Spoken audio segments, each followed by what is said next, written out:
Assalamualaikum warahmatullahi wabarakatuh.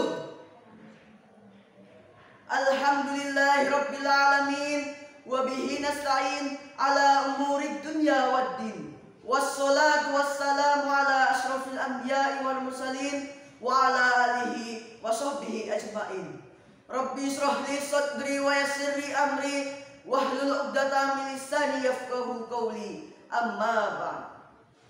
Yang terhormat Kepala Madrasah Aliyah Negeri 2 Brebes, yang saya hormati segenap dewan juri dan guru pembimbing, serta hadirin yang dirahmati Allah.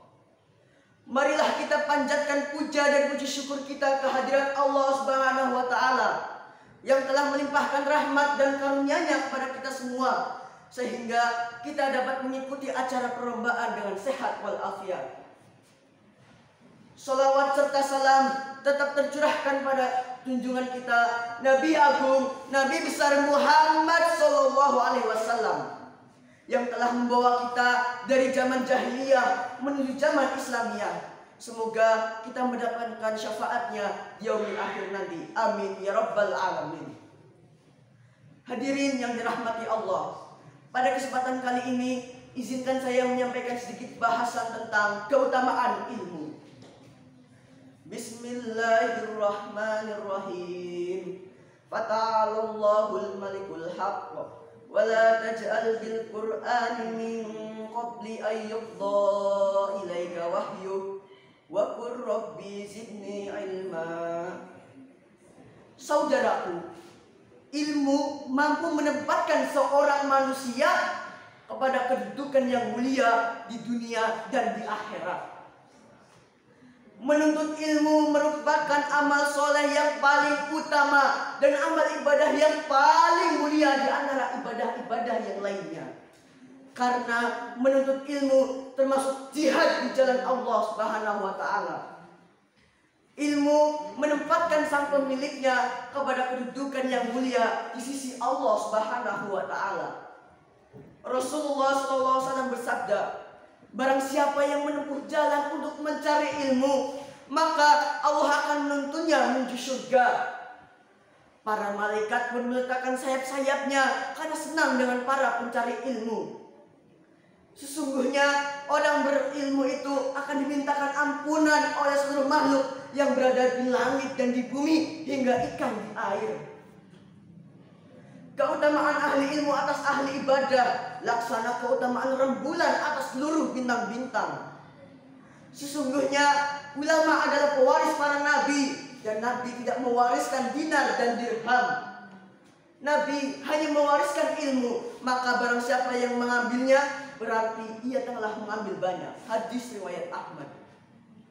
Berdasarkan hadis ini kita mengetahui bahwa keutamaan mencari ilmu sangatlah besar.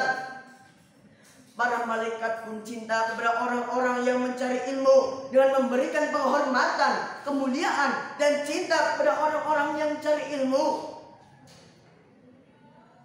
Seluruh makhluk akan memintakan ampunan kepadanya karena keselamatan tangan dan lisannya dengan ilmu.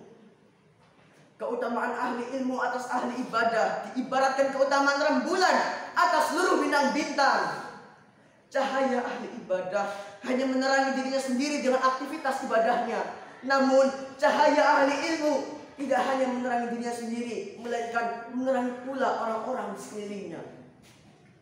Hadirin yang dirahmati Allah, ilmu yang didasari dengan niat yang benar dalam proses pencariannya akan membawa sang empunya kepada kebijaksanaan, kebenaran, kebaikan dalam bersikap dan bertindak.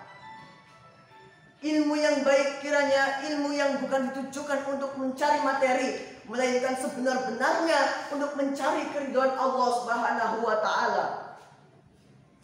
Meskipun dunia ini seringkali begitu memukau dan menakjubkan, tapi berpikirlah bahwa terlalu dangkal menjadikan dunia ini sebagai tujuan utama dalam perihal mencari ilmu.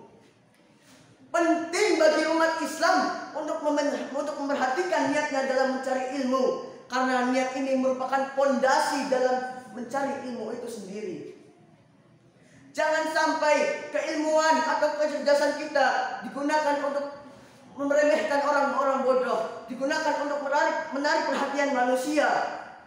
Janganlah kalian menuntut ilmu hanya karena untuk mendebat para ulama, untuk menarik perhatian manusia, untuk meremehkan orang-orang bodoh. Karena dengan demikian akan masuk ke dalam neraka. Nauzubillah min dzalik. Sudah sepatutnya kita bertanya pada diri kita masing-masing, untuk apakah kita mencari ilmu? Untuk mencari keridhaan Allah kah?